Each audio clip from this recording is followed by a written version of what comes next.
Olá, assombrados! Eu sou Ana Paula e vou contar vários relatos para vocês desse tipo ao vivo estendido de hoje. Tudo bem? Eu espero que sim, que esteja tudo bem. Não se esqueça de deixar o like no vídeo e, se não for inscrito, se inscreva no canal.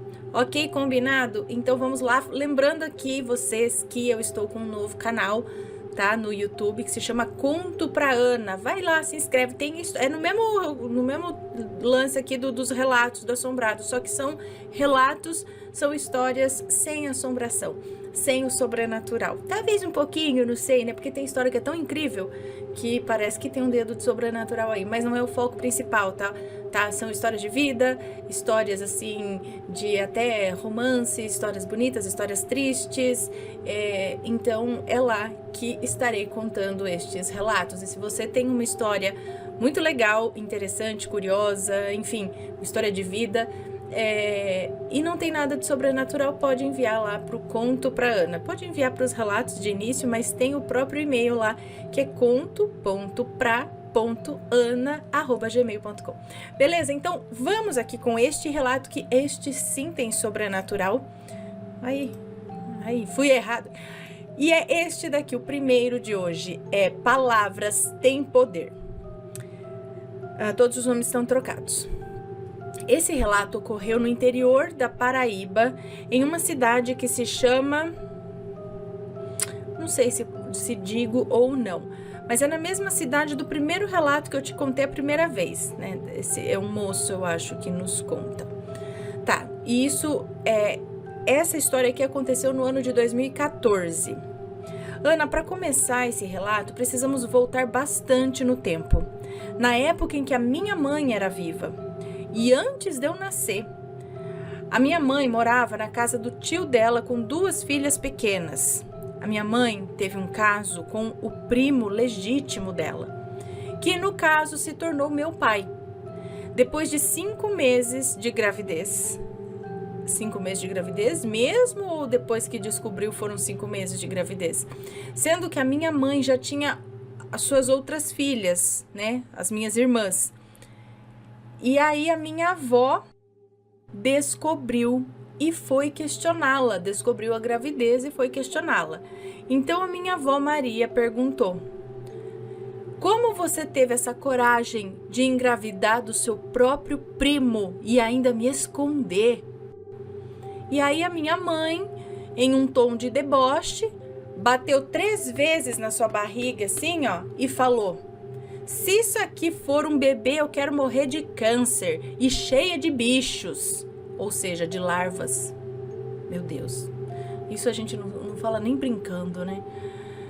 Bom, depois dessa, a minha avó expulsou a minha mãe de casa e com a minha mãe foi junto as minhas 2 irmãs. Bom, daí então o tempo passou e eu nasci e sempre fui rejeitada. Eu não sei agora se é uma moça ou é um moço que nos conta. Eu acho que é um moço, porque falou rejeitada, mas eu acho que é rejeitado, então, enfim, não sei. Daí então o tempo passou e eu nasci, e sempre fui rejeitado, talvez, pela minha mãe. Ela sempre era mais atenciosa com as minhas outras irmãs. Mas, diferente delas, eu sempre fui mais... Ela fala no feminino, então agora eu não tô entendendo, peraí. Ah, tá, peraí. O moço que nos conta essa história está contando algo que aconteceu com a sogra dele. Então, isso tudo aqui aconteceu com a sogra dele. Por isso que tá falando, então, essa menina que nasceu, né, fruto do caso aí entre os primos, é a sogra dele. Por isso que tá falando, né, no feminino aqui, né? Daí então o tempo passou e eu nasci, sempre fui rejeitada pela minha mãe. Ela sempre era mais atenciosa que as minhas outras irmãs, mas diferente delas, eu sempre fui ignorada e maltratada. Bom, o tempo passou e ela acabou adoecendo. E no momento ela não sabia o que estava se passando no corpo dela. Mas era um câncer, Ana. E só eu e as minhas irmãs sabíamos. Mas estávamos escondendo isso dela, pois era uma notícia muito triste. Mas eu não aguentei e acabei dando a notícia para ela. Ela chorou muito, Ana. Era um câncer no reto que tinha dado nela. Daí ela veio a falecer depois de 6 meses de muito sofrimento e uma luta que não era possível ser vencida, pois estava em um estágio muito avançado. Ela, que faleceu dentro de casa, na cama dela, o pessoal da funerária, e ela faleceu dentro de casa, na cama dela, o pessoal da funerária foi acionado para coletar o corpo da minha mãe e levá-la para a funerária. A minha irmã do meio a minha irmã do meio, que vou dar o nome aqui de Vera, foi chamada para ir até a sala da funerária para perguntar se nós cuidávamos da minha mãe, sabe? Como assim? Ela foi chamada para se dirigir à sala da funerária para perguntar se nós cuidávamos da minha mãe. Ah, tá, peraí. Tá, nesse meio todo, né, quando ela morreu na cama dela, foi levada para a funerária e tal, daí chamaram a irmã do meio para perguntar se eles cuidavam direito da mãe, como que estava sendo os cuidados da mãe. Porque ela apresentava muitas larvas saindo do reto. Sendo que nesses 6 meses nós sempre fazíamos a limpeza nela, mas nunca havia larva alguma ali. Nós sempre cuidamos dela com todo o carinho do mundo. Nós ficamos bem chocadas com o que a moça da funerária tinha nos passado, que estava saindo muitas larvas de dentro dela. Então ela foi colocada no caixão e levada de volta para o sítio onde seria feito o funeral dela. Quando tiraram ela de dentro do carro da funerária, né? Tava saindo muito líquido de dentro do caixão. Então, Ana, o caixão cedeu com ela dentro e o corpo dela caiu na frente de todo mundo. Minha outra irmã ficou desesperada e começou a chorar muito, então tiveram que pedir outro caixão às pressas.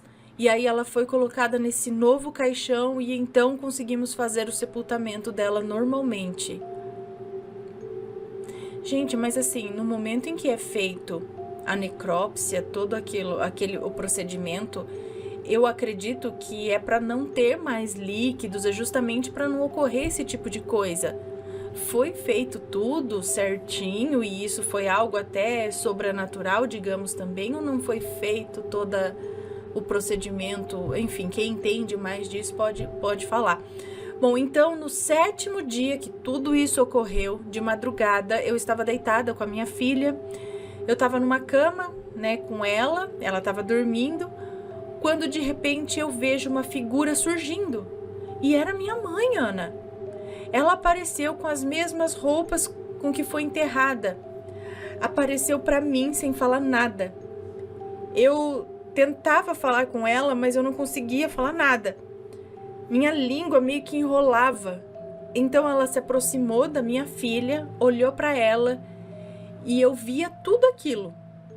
Ela se afastava, mas não dava as costas, sabe? Então ela se aproximou de onde eu estava e se deitou do meu lado. Ela colocou os pés onde estava a minha cabeça e ficou com a cabeça direcionada aos meus pés. E quando eu reparei, Ana, os pés dela estavam cheios de uma lama preta, sabe? Como eu sou médium e entendo bastante sobre essas coisas, eu deduzi que ela veio me pedir perdão e não estava em um bom lugar. Depois disso, a luz meio que piscou e ela desapareceu. Ana, quando ela sumiu, eu não contive as lágrimas. A minha filha até acordou assustada comigo, chorando. Eu levantei e fiz uma oração para que Deus colocasse ela em um bom lugar. Depois desse dia eu não tive mais nenhum episódio semelhante a esse. Eu creio que ela esteja em um bom lugar agora e possa encontrar a luz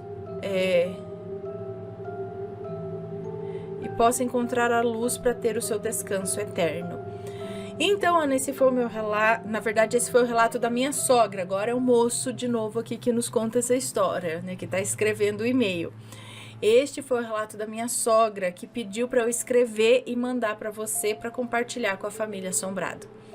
E um forte abraço no coração, que Deus te abençoe. Amém, um beijo pra você, muito obrigada. Gente do céu, meu, olha o que ela falou aqui, quando ela estava grávida, afrontando a mãe dela. Bateu na barriga 3 vezes, ainda para ajudar, ainda tem essa simbologia aí. Bateu na barriga 3 vezes e falou isso. Se isso for um bebê, ou seja, ela falou que não estava grávida, não. É isso? Se isso for um bebê, eu quero morrer de câncer cheio de bicho. Credo, e foi exatamente isso que aconteceu, gente. Vocês têm noção do que foi isso? Fora tipo, demorou para acontecer, porque quando aconteceu, pelo que eu entendi, as filhas já estavam adultas, já com seus próprios filhos e tudo mais. Mas aconteceu assim como ela falou aquela vez quando eu estava grávida. Então, meus amigos, eu digo, e a gente vê muito por aqui nas histórias. Eu já ouvi muita história também da minha mãe, né, que conta do pessoal do sítio e tudo mais, que contava essas histórias de como as palavras têm poder, né? Como o que você fala tem poder. Então, cuidado com o que sai da sua boca. E vamos aqui para o próximo relato, que é este. Desapareci na praia por 5 horas e descobri minha ligação com Atlântida. Menina? É uma moça ou um moço? Não sei. É um moço, é um menino, moço. Olá, Ana e Matheus, tudo bem? Meu nome é Fulano e sou fã do canal de vocês desde os 15 anos. Hoje tenho 20 e resolvi criar coragem para compartilhar uma experiência que mudou a forma como enxergo a minha vida e que até hoje me assombra. Desde criança eu tenho sonhos muito estranhos com o fundo do mar. Eu via cidades enormes feitas de cristal, palácios submersos e pessoas vestindo mantos azulados. Sempre achei que era só imaginação. Até que esses sonhos começaram a ficar cada vez mais reais. Muitas vezes eu acordava com a sensação de que realmente tinha vivido aquilo. O ponto mais assustador aconteceu no ano passado, quando eu fiz 19 anos e fui à praia com alguns amigos. Era uma manhã normal, o mar estava calmo, eu não estava me sentindo muito bem e, para não preocupar ninguém, eu decidi caminhar sozinho pela areia. Sem perceber, eu fui entrando na água. A última coisa que lembro é de sentir um arrepio muito forte, como se alguém tivesse sussurrado meu nome. Para mim, tudo parecia um piscar de olhos. Mas quando eu voltei para a areia, os meus amigos estavam apavorados. Disseram que eu tinha desaparecido por cerca de 5 horas inteiras. Durante esse tempo, chegaram até a chamar o guarda-vidas, porque pensaram que eu tivesse me afogado. O mais estranho é que eles juram ter visto as minhas pegadas indo em direção ao mar e sumindo de repente. Como se eu tivesse simplesmente desaparecido dentro d'água. Um dos meus amigos até falou que em certo momento avistou uma silhueta parada no fundo do mar imóvel.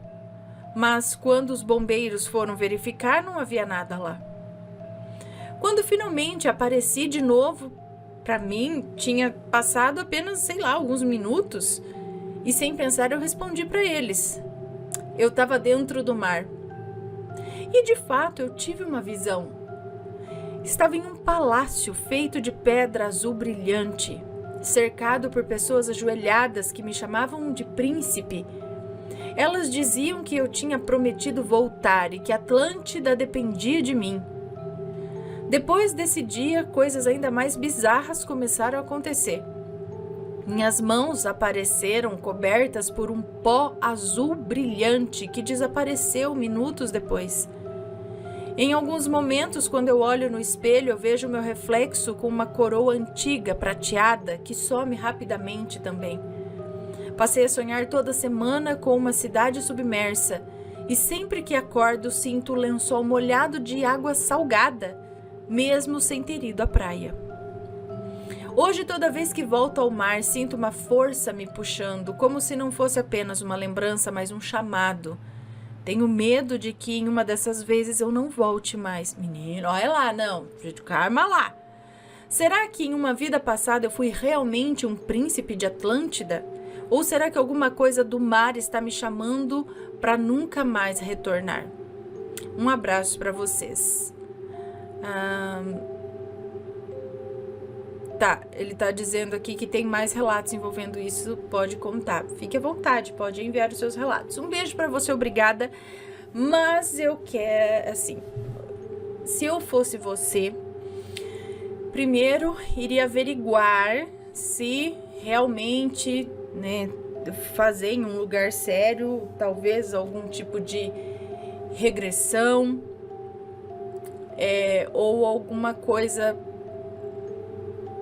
algum local assim que trate da espiritualidade para saber se é isso mesmo. O que eu penso que pode acontecer é ter algum outro espírito colocando coisas na sua cabeça, entendeu? Para te orientar a fazer algo que depois não tem mais volta, sabe?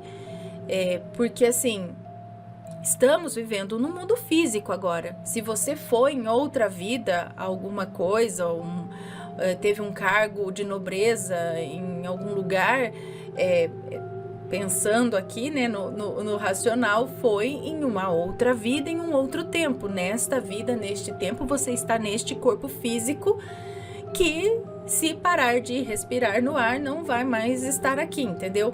Mas se você veio para cá, acredito que o seu trabalho no momento é aqui e não mais em Atlântida, né? Ou alguma coisa assim. Então, de repente, é o que eles falam em relação à vida passada, que muitas vezes você saber da sua vida passada pode te atrapalhar total aqui, né? Pode te levar à confusão, que seja por conta de um simples amor de uma vida passada, onde você vai travar a sua vida aqui porque você vai estar amando aquela pessoa daquela vida, né, e deixar de viver essa vida aqui, seja por achar que você tem que voltar para um lugar que não existe mais, ou sei lá, se existe numa outra dimensão, mas é numa outra dimensão, que se você depende de, sei lá, entrar no mar e ficar lá, e sei lá o que, assim, eu não sei, né, eu sei que existem muitos mistérios nesse mundo, mas eu acho que há que se averiguar muito bem isso que está se passando aí com você, para ver se realmente é isso ou se pode ser alguma coisa, às vezes tentando te ludibriar, não sei. Apesar que você diz que já tem um histórico com isso há um tempo, mas de repente o que você pode fazer com isso, com essa bagagem, com essa ligação que você tem com a Atlântida, que seja no lado de cá, na vida de cá, onde você está encarnado agora, né? De repente é para cá que você tem que usar esse conhecimento, alguma coisa desse tipo aqui, e não voltar para lá, né? Ainda mais dessa forma, simplesmente entrando no mar. Então, acho que procura saber espiritualmente falando, vá a um lugar, no centro, não sei, algum lugar aí de sua confiança, que seja um local de confiança, para saber mais a respeito disso. Fazer uma terapia de regressão, algo assim. Eu acho que vai ajudar. Antes de entrar no mar de vez, ok? Vamos para o próximo relato, que é o que havia naquela chácara. O que será? Vamos ver, peraí. É uma moça que nos conta. Oi, Ana, meu nome é fulana, tenho 19 anos e acompanho o canal desde 2014. Já são 11 anos, sem perder nenhum conteúdo. Hoje eu trouxe uma história que não aconteceu comigo, mas com meu padrasto, quando ele era adolescente. Atualmente ele tem 42 anos e eu fico com uma pulga atrás da orelha com esse caso, porque ele é uma pessoa extremamente racional. Sempre busca explicações lógicas para tudo, até científicas. Mas esse episódio até hoje o deixa arrepiado. Bom, quando ele era mais novo, mudou de casa muitas vezes, mas uma chácara em específico foi muito bizarra. Eles ficaram lá por apenas 4 meses e desde o primeiro dia coisas estranhas começaram a acontecer. Ele, os pais e o cachorro da família foram de carro até a nova moradia. Foram de carro até a nova moradia. Assim que estacionaram, o cachorro se recusou a sair. rosnava, tremia e mesmo com chamados e puxões, ele não queria descer do carro, mas de jeito nenhum. No fim, tiveram que tirar o cachorro à força. Como nem tudo coube no carro, os pais resolveram voltar à cidade para buscar o restante da mudança. Meu padrasto ficou sozinho então na chácara, com a missão de montar um guarda-roupas. Antes de ir, a mãe dele prendeu o cachorro com uma corda, com medo de que ele fugisse. Não era do feitio dele, mas era um lugar novo, né? E o receio ficou acima de tudo. Enquanto ele montava o móvel, um som estranho começou, como o arrastar de correntes pelo chão. Primeiro ele ficou confuso, porque tinha visto a mãe prender o cachorro com uma corda e não com uma corrente. Mas o barulho não era nítido. Não, mas o barulho era tão nítido e insistente que, tentando se manter racional, pensou que talvez ele tivesse se enganado, né?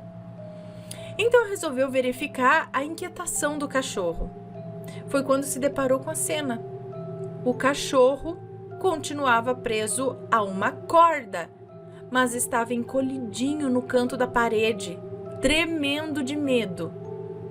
E o pior, ele estava urinando sangue. Gente, não era urina misturada com sangue, era sangue puro mesmo. No chão cimentado, bem à frente dele, havia marcas de correntes, como se algo pesado tivesse passado arrastando. Não havia nada ali, nada que pudesse ver, nada que ele pudesse ver. Aí o desespero tomou conta, ele largou tudo, saiu correndo sem olhar para trás. Correu até finalmente ver o carro dos pais voltando. Quando contou o que tinha acontecido, eles disseram que era apenas o medo dele de ficar sozinho, não deram nem crédito. Mas ele sabe muito bem o que sentiu. E o cachorro, gente? Depois desse dia, o cachorro nunca mais foi o mesmo. Mas peraí, levaram no veterinário? Ele sempre foi um cachorro saudável, ativo, com bom apetite. Na chácara, ele urinava sangue, recusava comida e tentava escapar sempre que tinha oportunidade. Por isso ele vivia amarrado. Essa situação só terminou quando a família deixou aquela casa. E aí foi imediato.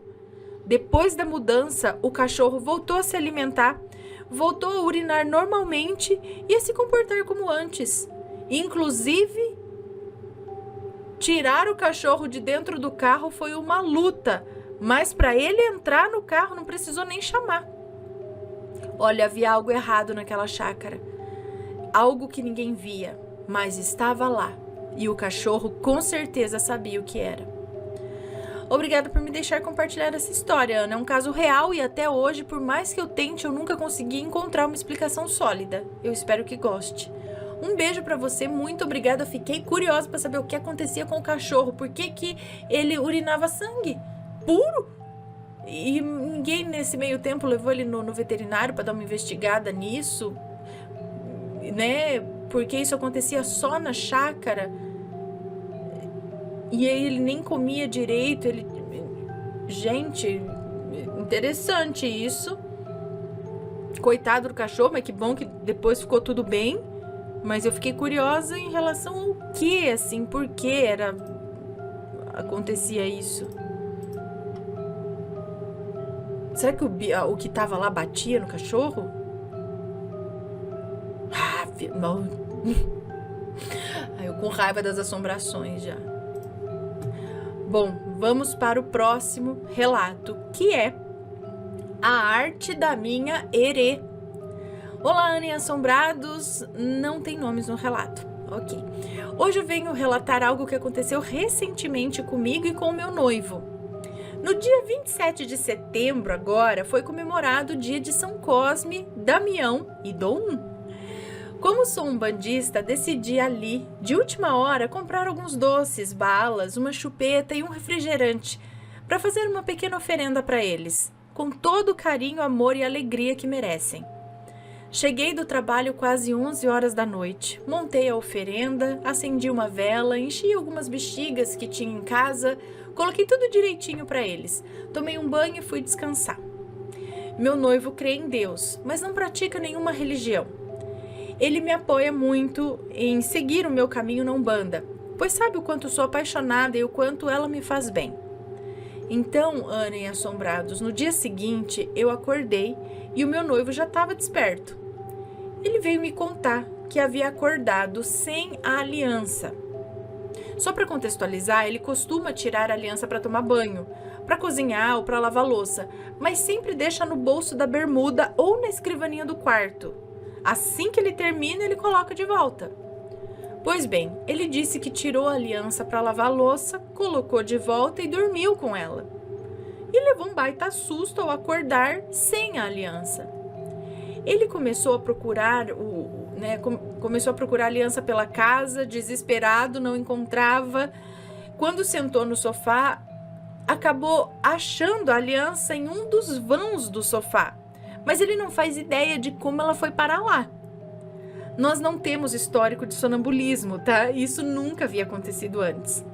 Na hora eu já sabia o que tinha acontecido e prontamente falei para ele: isso foi uma das artes da minha herê, só pode.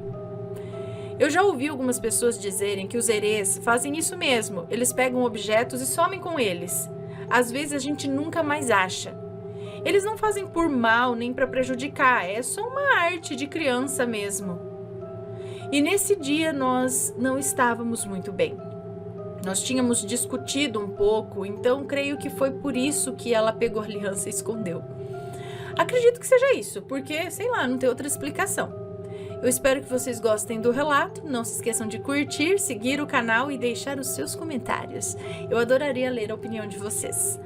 Para os curiosos de plantão, eu e meu noivo fizemos as pazes, tá? E estamos bem novamente. Bom, é isso, obrigada por ler o meu relato, Ana. Beijos e fui. Um beijo pra você, obrigada. E olha só, a gente vê relatos desse tipo o tempo todo, de coisas que somem e aparecem, nem sempre tá relacionado a herês. Neste caso em específico, como tem muita ligação com a oferenda que você fez e tudo mais, coincidentemente isso acontecer logo depois, então pode ser que esse sumiço aí da aliança e tal, pode ter sido realmente aí a herê, né, que você cultua e tudo mais. Mas eu acho que nem sempre é um herê. Outras coisas também podem acontecer de coisas sumirem, aparecerem ou nunca mais aparecerem, como a gente bem sabe aqui, né, nos relatos.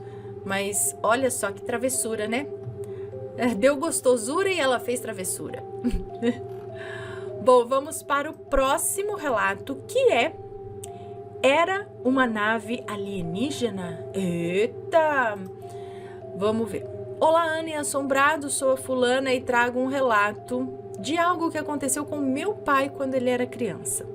Espero que estejam todos bem, não vou citar nomes, então não se preocupe, bora pro relato.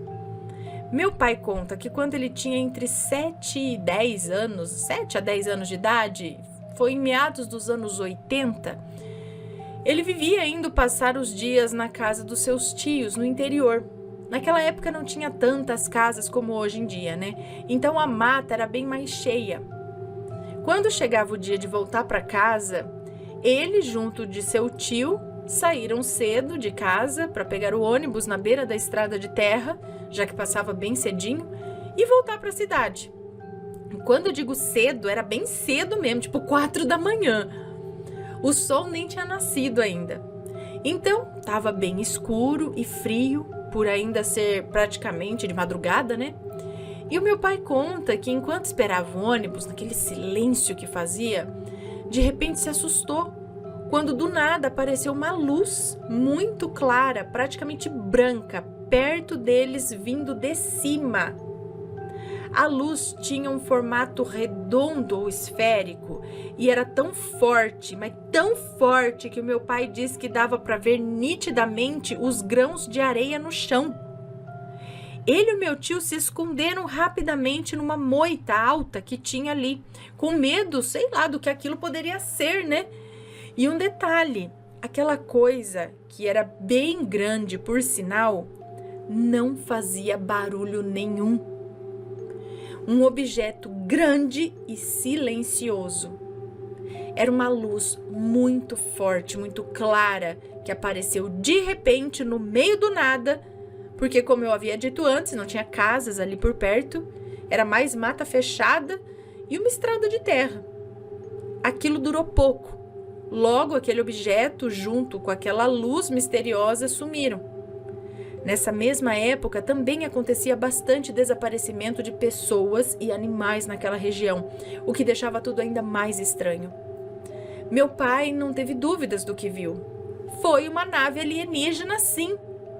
Ele jura até hoje e acredita que esses seres realmente existem por aí.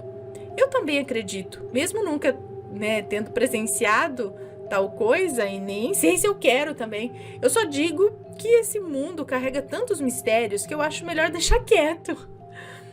Bom, Ana, esse foi o relato, espero que tenham gostado e me diga o que achou, o que acha que era isso, o que foi isso. Um abraço e até a próxima. Um beijo para você, muito obrigada. Então, eu também acredito, eu penso eu que é algo como a luz de um helicóptero muito baixo, muito perto, sabe aquela luz onde que eles ficam procurando coisas assim, é uma luz muito forte, só que vem de um objeto totalmente silencioso, que não tem vento, nada, é só pá, aquela luz ali, da onde, gente? No meio do mato?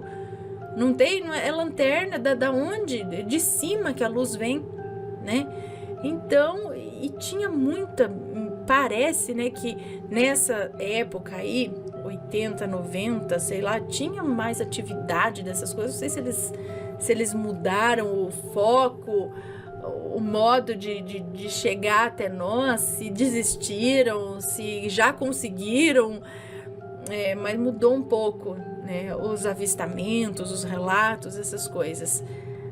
Mas que tem coisa muito estranha por aí, tem. Então, eu não duvido de nada, não. Tem muita coisa estranha aconteceu. Acontece, mas parece que acontecia mais antes. Interessante. E depois disso, ele não relatou nada, ele e o tio? Sede excessiva, queimadura, nada assim? Cheiro estranho? Bom, acho que talvez nem lembre mais agora, Mas vamos então agora para o último relato de hoje, que é este, o vulto preto que eu e minha família vimos. Oi, Ana, tudo bem? Me chamo Fulana, mas conhecida como Fulana. Eu assisto seus relatos desde muito novinha, conheci através da minha irmã e hoje em dia faço todos os meus serviços domésticos escutando seus relatos. Obrigada. Enfim, vamos lá. Certa noite, quando eu ainda morava com os meus pais, estávamos no quarto deles, conversando. Meu pai estava deitado na cama e eu, minha mãe e minha irmã estávamos sentadas na ponta da cama, quando de repente olhamos para a sala e vimos uma sombra preta passando bem devagar. Nós nos entreolhamos e ficamos muito assustadas. Essa sombra saiu do meu quarto, passou pela sala e foi para a cozinha. Minha mãe, que sempre foi de orar, acendeu uma vela e foi em cada cômodo orando para que o que estivesse ali fosse embora, pois não era bem-vindo. Eu era muito nova na época e fiquei bastante assustada. A casa dos meus pais sempre foi mal assombrada, mas hoje em dia ela já tá mais tranquila, já tá melhor. Então, Ana, esse foi meu relato, desculpa qualquer erro, um beijo pra você e toda a sua família. Assim que possível, mando mais relatos, porque tenho muitos. Beijos, Ana. Um beijo pra você, obrigada. Uma sombra, um espírito, às vezes, sei lá, se é realmente da casa, se estava passando por lá, o que era, quem era, às vezes só tava, sei lá, surgiu ali. Mas que bom que as coisas se acalmaram, porque parece que tem mais coisas que aconteceu no local, Bom, pessoal, estes foram os relatos de hoje, eu espero que tenham gostado. Um grande beijo para vocês e a gente se vê no próximo.